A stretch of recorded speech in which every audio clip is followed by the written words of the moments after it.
ভিডিওতে ক্লিক করার জন্য আপনাদেরকে জানাই অসংখ্য ধন্যবাদ। আপনারা দেখছেন আপনাদের প্রিয় YouTube channel West Bengal DA salary. West বেঙ্গলের ডিএর আপডেট এবং বেতন বৃদ্ধির আপডেট প্রতিদিনের জন্য পাবেন, তাই অবশ্যই চ্যানেলের সাথে থাকুন।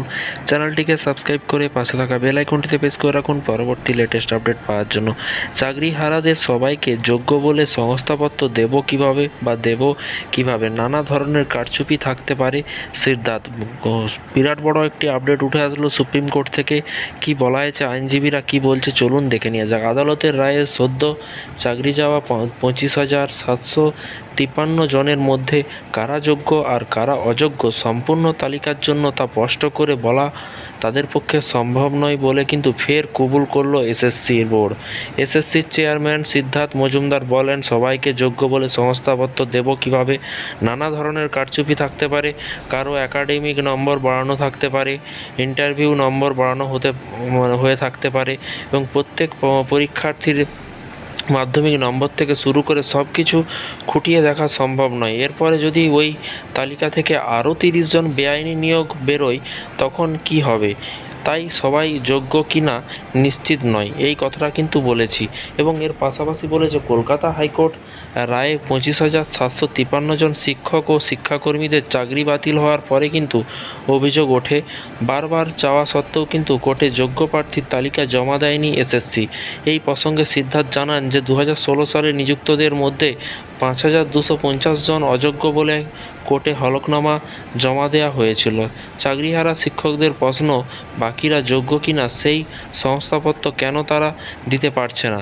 সেই পরিপ্রেক্ষিতে কিন্তু সিদ্ধার্থের মন্তব্য তাৎপর্যপূর্ণ এবং যদিও শিক্ষকেরা চেয়ারম্যানের এই বক্তব্যের সঙ্গে একমত নন, এসএসসি দপ্তর অভিযানের পরিকল্পনা করছে। তারা হাইকোর্টের রায়ের বিরুদ্ধে মামলা করতে শুক্রবার সুপ্রিম কোর্টে পৌঁছেছে চাকরি বাতিল হওয়া শিক্ষকদের 6 সদস্যের প্রতিনিধি দল এবং অভিজ্ঞ আইনজীবী পরামর্শে মামলা দায়ের প্রস্তুতি শুরু হয়েছে বলে জানিয়েছেন তারা।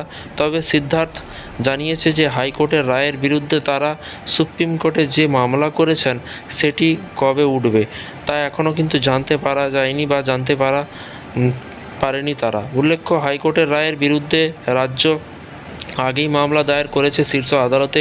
বৃহস্পতিবার সুপ্রিম কোর্টের প্রধান বিচারপতির কাছে কিন্তু সেই মামলা দ্রুত শুনানির জন্য কিন্তু আবেদনও জানিয়েছেন রাজ্য।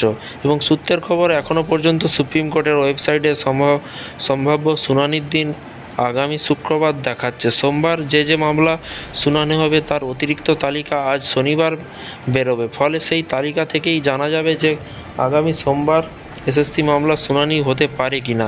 এই দিন দিল্লিতে কিছু শিক্ষক জানায় যে তাদের ভোটের ডিউটি পড়েছে।